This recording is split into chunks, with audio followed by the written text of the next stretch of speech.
अस्सलाम वालेकुम सर, बताइएगा कि हुक्मरान तो कह रहे हैं कि हम आवाम के बारे में सोचते हैं।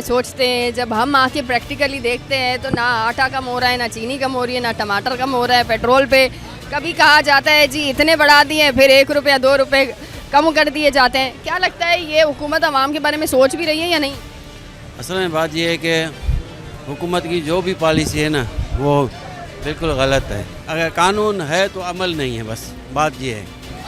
अमल नहीं, कानून तो है, तो ये अमल करवाना भी तो इन्हीं की जिम्मेदारी है ना। इन्हीं की जिम्मेदारी है, लेकिन वो करवाने वाले आराम से बैठे हुए हैं ना, उनको तो सब कुछ मिल रहा है, उनका मतलब सब कुछ चल रहा है। अब गरीब आवाम पिस रहा है ना।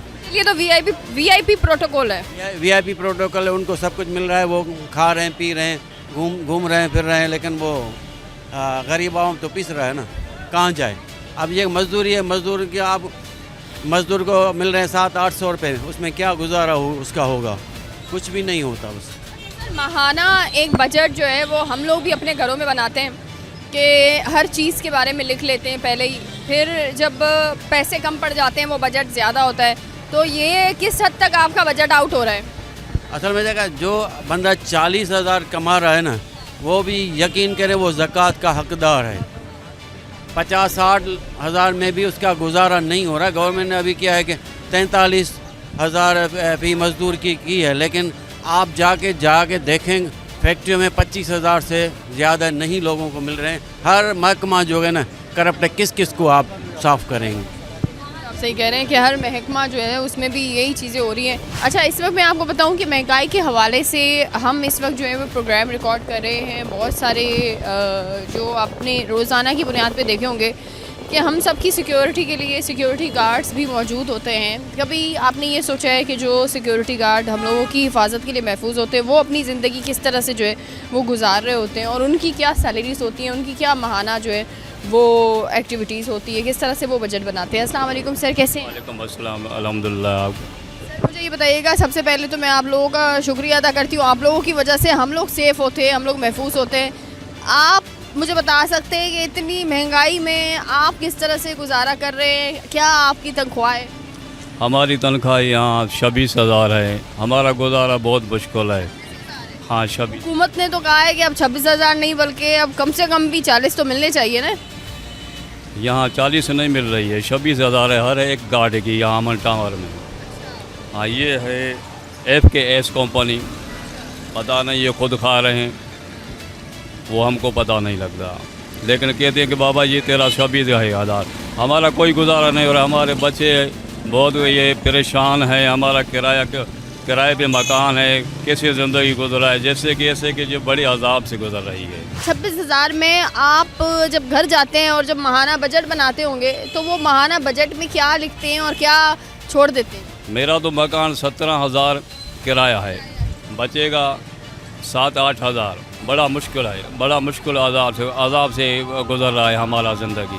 इस कंपनी के ख़िलाफ़ सख्त नोटिस लिया जाए, हमारा अपना हमको हुकूक मिले हर एक गार्ड को।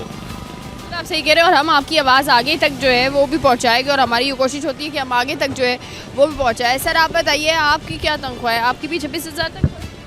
यहाँ ये 26,000 तनख्वाह है, सबकी एक ही तनख्वाह है।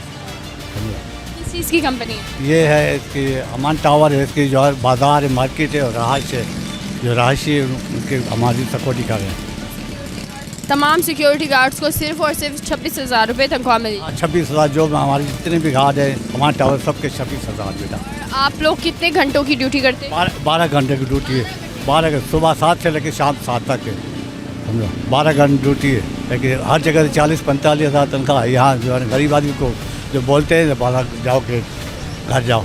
बिल्कुल आप सही कह रहे हैं। अब ये इतनी बड़ा ये आप समझे कि टावर बनाया हुआ है, पीछे मार्केट भी है, आगे ये भी है, और अफसोस के साथ सिचुएशन ये है कि लोगों को जो है वो बाकायदा सिक्योरिटी देने के लिए, कंपनीज़ को सिक्योरिटी देने के लिए कंपनीज़ की बहुत बड़ी जिम्मेदारी है कि 26,000 कोई तनख्वाह नहीं है। आज के ज़माने में 26,000 में कैसे लोगों का गुजारा होता? और 12 घंटे ड्यूटी जो है वो बंदा कर रहा है और बदले में उसको सिर्फ 26,000 मिल रहे हैं। आप खुद सोचिए कि कितनी बड़ी ये जो है वो गैर जिम्मेदारी है। सर आप क्या समझते हैं कि मुझे खुद भी कभी कभी ऐसा लगता है कि हमें फिर आपके साथ साथ हमें भी लोग बुरा भला कह रहे होते हैं कि गरीबों का जो है वो रोज़गार आप लोग हटा रहे हैं, लेकिन सर इस चीज़ का मुस्तकिल हल अगर देखा जाए कि एक जगह, आप क्या समझते हैं कि एक जगह देनी चाहिए जहाँ पर जो है जिसको अपना वहाँ पे ठेला लगाना है, एक चार्जिंग फ़ीस होनी चाहिए, वो वहाँ पे लगा सकता है, ताकि अगर, क्योंकि हम इंटरनेशनली भी देखते हैं इस तरह से सिचुएशंस नहीं होती वहाँ पर भी, क्योंकि इससे इंफ्रास्ट्रक्चर ख़राब हो रहा है, इमेज ख़राब हो रही है। हम आकर कहते हैं ये कहाँ आ गया है, हर जगह पे जो है वो सिर्फ पता रहे। क्या समझते हैं इसका मुस्तकिल हल हुकूमत तलाश कर रही है? देखिए जी, ये हुकूमत का मैं समझता हूँ इसमें कसूर कम है। हमारी जो पब्लिक है उसमें थोड़ी सी जो है ना वो सिविक सेंस की कमी है। हमारे पास डेजिग्नेटेड प्लेसेस भी हैं, हमारे पास इस तरह की जगहें भी हैं, सर्विस रोड के बराबर में एक्स्ट्रा लैंड होती है। आप वहाँ अपना कारोबार, ठेले पतारे या जो भी स्टॉल्स वगैरह हैं वो लगा सकते हैं। लेकिन अनफॉर्चुनेटली हमारे लोग समझते हैं शायद हम अगर रोड के बीच में ठेला लगाएंगे तो उससे हमारी आमदन है वो ज़्यादा जनरेट होगी। तो ये लोगों की इसमें रिस्पॉन्सिबिलिटी है कि वो इस चीज़ को समझें कि भाई किसी की जो है वो गुज़रगाह बंद करने से आवाम को तकलीफ़ होगी। अब इसमें एक और भी है कि अगर हम ऑपरेशन करते हैं, इनका नुकसान करते हैं, सामान जब्त करते हैं, तो उसका पब्लिक रिएक्शन आता है। हमें ये कहा जाता है कि भाई आप लोगों के साथ जुल्म करते हैं, मुल्क में कारोबार नहीं है, रोज़गार नहीं है, आप इनके साथ जो है वो नाजायज़ी करते हैं। अगर हम इनके ख़िलाफ़ एक्शन नहीं लेते हैं तो वही पब्लिक हमें क्रिटिसाइज़ करती है कि रोड, रास्ते, ट्रैफिक के लिए वो है वो गुज़रगाह तंग हो गई हैं, इंक्रोचमेंट्स हो गई हैं, रोड सारे बंद हो गए हैं। तो मेरी इन सबसे यही रिक्वेस्ट होगी कि आप मेन रोड्स को छोड़ के बाकी अपना कारोबार करें। आप एक्स्ट्रा लैंड है वहाँ पे अपने ठेले पतारे लगाएं, आपको कोई परेशान नहीं करेगा। मुझे सर अगर हम यहाँ देखें, थोड़ा सा आप भी अगर आएँ कि ये जो दुकान की हुदूद होती है, जैसे यहाँ पे वो हुदूद दी हुई है, लेकिन हमेशा ये देखा जाता है कि ये अपनी हुदूद से बाहर आके अभी इनका स्टॉल यहाँ तक लगा होता है, समटाइम रात तक यहाँ तक पूरा जो है वो कुर्सियाँ भी लगाई हुई होती हैं। तो इनके लिए इनकी हुदूद वहीं तक होती है? जी बिल्कुल, इनकी हुदूद वहीं तक होती है। इनको कारोबार अपना जो दुकान है उसके अंदर करना है, लेकिन अनफॉर्चुनेटली ये देखिए होटल है, स्पेस इनके पास कम है। आगे ये स्पेस है, फिर इसको ये यूटिलाइज़ करते हैं, कुर्सियाँ लगाते हैं। ये ट्रैफिक की, लोगों की गुजरगाह है, यहाँ गलियों में लोगों को जाना होता है, तो यहाँ फिर इस तरह के लोग बैठते हैं, वो ख़वातीन बच्चियों को भी परेशानी का सबब बनते हैं, उनके लिए यहाँ से उनको गुजरने में तकलीफ़ होती है। दुकान का कोई ऑनर भी है या फिर इन्हीं को फिर आप बता देते हैं कि भाई क्यों रखा हुआ है यहाँ पे? ये मैनेजर आप हैं इसके? कौन है वो? देखिए हमें देख के ना वो साइड हो जाते हैं। मालिक ये बेसिकली किराए पे दी हुई हैं होटल्स। अच्छा सर, मुझे ये बताइएगा, जिस तरह से अगर हम ये देखें कि बड़े बड़े जो गैस सिलेंडर रखे होते हैं, व्हाट डू यू थिंक कि ये इनको तो अप्रूव करवाना चाहिए? ये रखना एक रिहायशी इमारत में बहुत डेंजरस होता है, तो इसके लिए भी कानून है, इसके लिए क्या पाबंदी है? देखिए जी, इनको फायर सेफ्टी मैकेनिज़्म है वो इनको लगाना होता है, जिसमें फायर सिलेंडर्स होते हैं, फायर एक्सटिंग्विशर्स होते हैं, सिविल डिफेंस से इनको सर्टिफिकेट लेना होता है। और दूसरा ये कि हमारे पास थोड़ी सी गैस की आपको पता है किल्लत होती है। अगर नेचुरल उस पर गैस, सुई गैस सप्लाई पे अगर दारोमदार करेंगे तो फिर आती नहीं है।